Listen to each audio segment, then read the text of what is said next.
تمنا شہادت کی نبیوں نے کی ہے، شہیدوں کی تو زندگی دائمی ہے۔ تمنا شہادت کی نبیوں نے کی ہے، شہیدوں کی تو زندگی دائمی ہے، شہیدوں کی تو زندگی دائمی ہے۔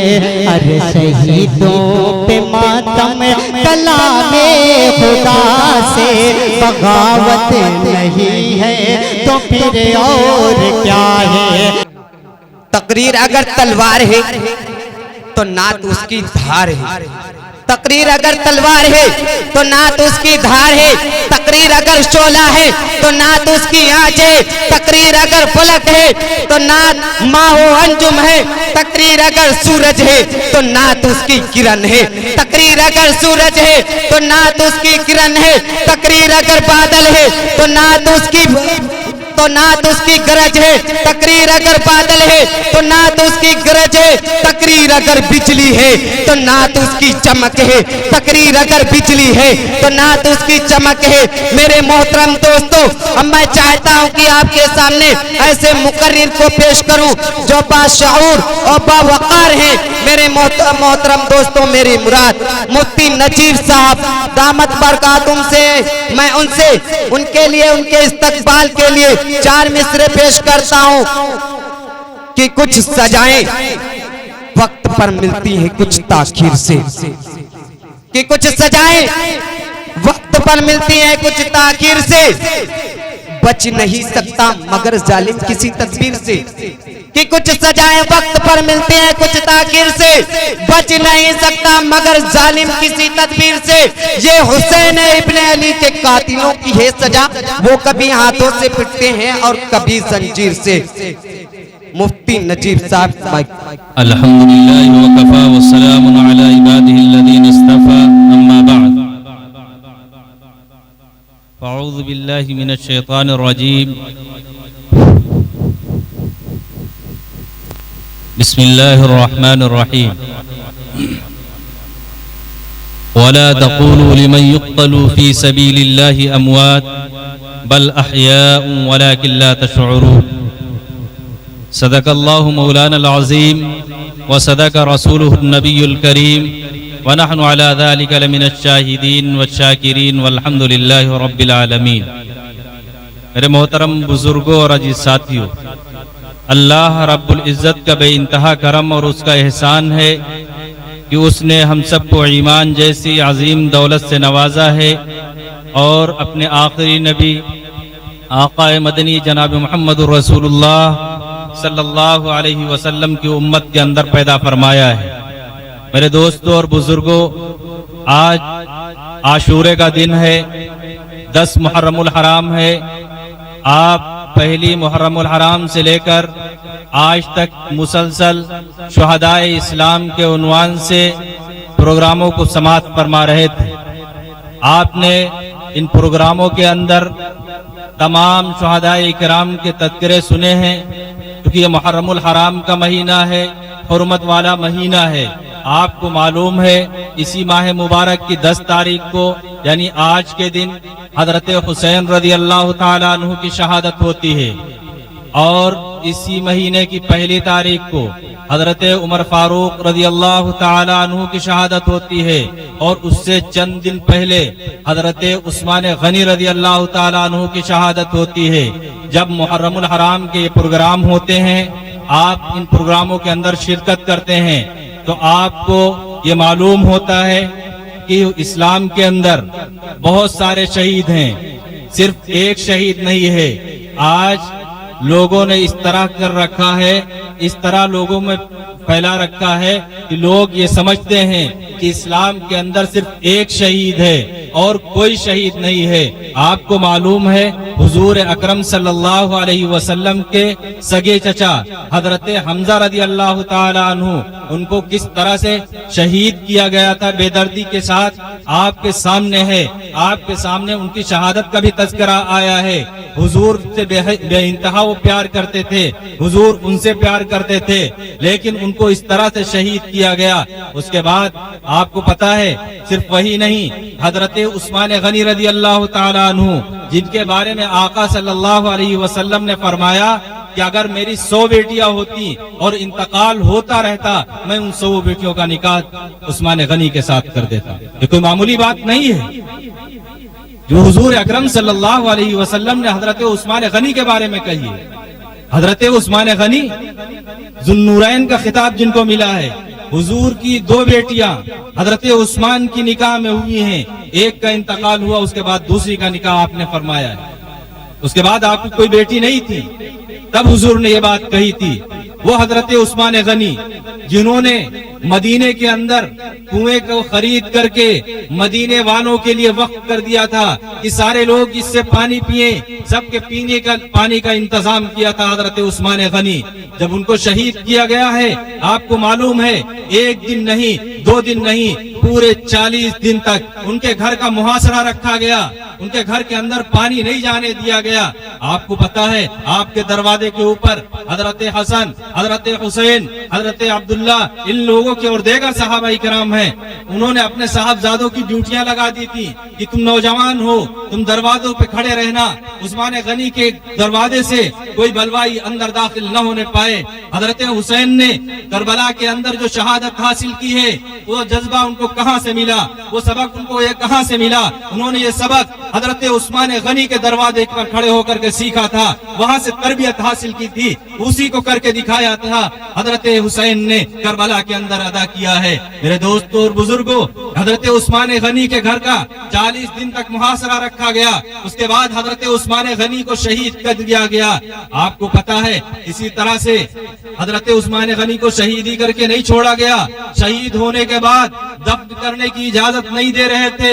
یہ بلوائی یہی بلوائی تھے جنہوں نے حضرت حسین کو کربلا کے اندر شہید کیا، یہی لوگ تھے، انہوں نے ہی حضرت عثمان غنی کو بھی شہید کیا تھا، یہی تھے۔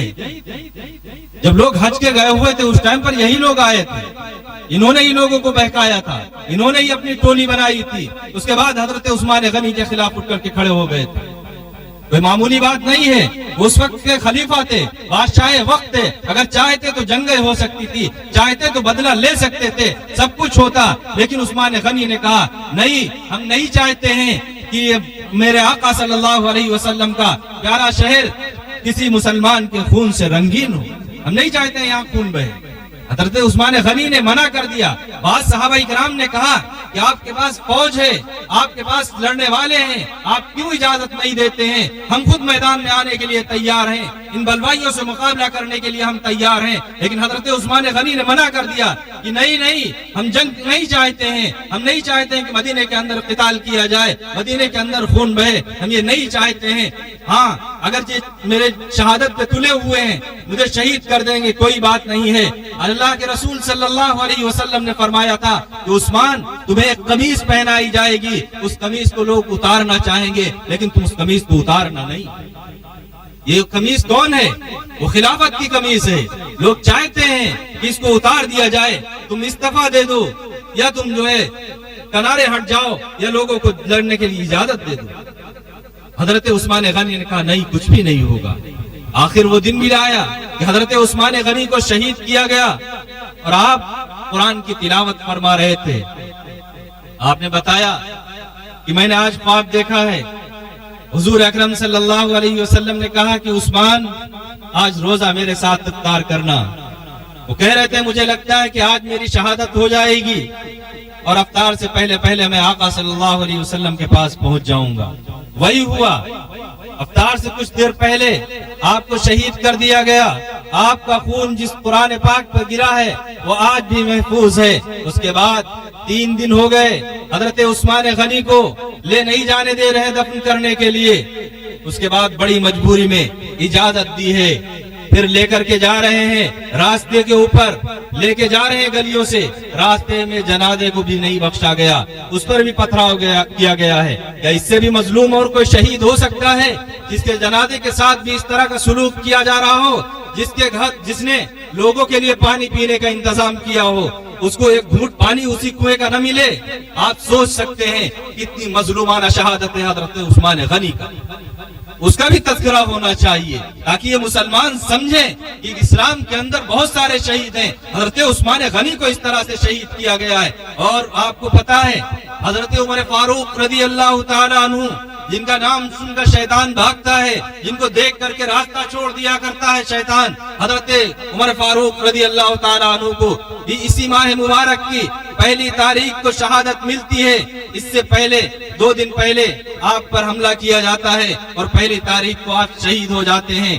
میرے دوستوں اور بزرگوں، اسلام کی تاریخ میں سب سے پہلے عورتوں میں شہید ہونے والی، اسلام کے اوپر قربانی دینے والی حضرت سمیہ ہیں۔ ان کا بھی تذکرہ آپ کے سامنے آئے گا، لوگ بتائیں گے، علماء اکرام آپ کو حق اور سچ بات بتائیں گے، جو تحقیقی باتیں ہوں گی وہ آپ کے سامنے ان شہداء اسلام کے جلسوں سے آتی ہیں اور آتی رہیں گی۔ جو حق اور سچ بات ہیں وہ آپ تک پہنچتی رہیں گی۔ اللہ کا شکر ہے آپ کے ہاں علماء اکرام موجود ہیں جو آپ کو تحقیقی باتیں بتاتے ہیں۔ شعراء اکرام بھی کوشش کرتے ہیں اور تحقیقی باتیں آپ کے سامنے لا کر کے پیش کرتے ہیں۔ شہداء اسلام کے پروگرام ہوتے ہیں، یہ لوگ ہر جگہ پہنچتے ہیں، ہر پروگرام کے اندر شرکت کرتے ہیں اور آپ کو وہ تحقیقی باتیں لا کر کے بتاتے ہیں۔ یہ محرم الحرام کی عظمت بہت پہلے سے چلی آ رہی ہے۔ جب آقا صلی اللہ علیہ وسلم اس دنیا میں موجود تھے تب بھی اس کا نام یہی تھا، محرم الحرام، حرمت والا مہینہ، عظمت والا مہینہ۔ اور اس مہینے کے اندر حضرت عمر رضی اللہ تعالی عنہ اور حضرت حسین کی شہادت ہوتی ہے۔ اللہ رب العزت نے ان کے مرتبے کو اور بلند کیا، اس مبارک مہینے کے اندر ان کو شہادت عطا فرما کر ان کی شہادت کو دوبالا کر دیا ہے۔ نہ کہ اگر کوئی یہ سمجھے کہ ان کی شہادت کی وجہ سے اس کی عظمت ہو رہی ہے تو ایسا نہیں ہے، بلکہ یہ مبارک مہینہ ہے، اس کے اندر ان کی شہادت دے کر اللہ رب العزت نے ان کو اور دوبالا کیا ہے۔ آپ کو پتا ہے حضرت حسین کو کس طرح سے شہید کیا گیا ہے؟ دھوکہ دے کر کے بلایا گیا ہے اور بلا کر کے ظلمن شہید کر دیا ہے۔ اور شہید کرنے کے بعد آپ کو پتا ہے کیا ہوا تھا؟ جن لوگوں نے شہید کیا تھا وہ سر کاٹ کر کے اور ہاتھ کاٹ کر کے لے کے گھوم رہے تھے کہ لوگوں کو دکھائیں گے، لوگ خوش ہوں گے کہ ہم نے حضرت حسین کو قتل کر دیا ہے۔ اس طرح سے وہ لے کر کے گھوم رہے تھے لوگوں کو دکھانے کے لیے۔ بقول مولانا نذر محمد صاحب نادر بہرائچی وہ کہا کرتے تھے کہ وہ سروں کو لے کر کے جا رہے تھے یہ سوچ کر کے کہ جا رہے ہیں یزید کے پاس، لے کے جائیں گے، ان کو دکھائیں گے، یزید خوش ہو جائے گا، انعامات سے نوازے گا۔ لیکن راستے میں پتا چلتا ہے کہ یزید بہت ناراض ہے کہ کس نے حضرت حسین کو قتل کیا ہے، اس کی اب خیر نہیں ہے۔ اب یہ ڈرے کہ اگر اب ہم پہنچ جائیں گے تو انعام کے بجائے ہماری گردنیں ناپ دی جائیں گی۔ ان لوگوں نے کیا کام کیا؟ راستے میں کچھ سنی مسلمان مل گئے، ان سے کہا ذرا اس کو پکڑو، میں پیشاب کر کے ابھی آتا ہوں۔ وہ علم اور وہ سر اور وہ پنجہ ان سنیوں کو پکڑا کر کے پیشاب کے بہانے نکل گئے، آج تک واپس نہیں آئے۔ یہ بیچارے سنی مسلمان سیدھے سادے آج بھی وہی سب لے کر کے گھوم رہے ہیں اور یہ سمجھ رہے ہیں کہ ہمارے مذہب کا ہے، اس کو کرنا ضروری ہے۔ تمہیں اگر محبت ہے حضرت حسین سے تو حضرت حسین جیسا اپنا چہرہ بناؤ۔ اگر تمہیں محبت ہے ان کے خاندان سے تو ان کے خاندان نے جس طرح سے کیا ہے اس طرح سے کرو، تب تو آپ محبت کرنے والے ہوں گے۔ حضور اکرم صلی اللہ علیہ وسلم سے اگر تمہیں سچی محبت اور عقیدت ہے تو حضور اکرم صلی اللہ علیہ وسلم کی مبارک سنتوں پر آپ عمل کرنے والے بنے، تب آپ حضور سے محبت کرنے والے ہوں گے۔ اگر آپ حضور کے خاندان سے محبت کرنے والے ہیں، آپ اہل بیت سے محبت کرنے والے ہیں، تو اہل بیت جس چیز کو کر رہے ہیں، جس چیز کو انہوں نے کیا ہے وہ بھی تم کرو، تب تم محبت کرنے والے ہوگے۔ اگر ان کی چہروں کے اوپر داڑیاں تھی،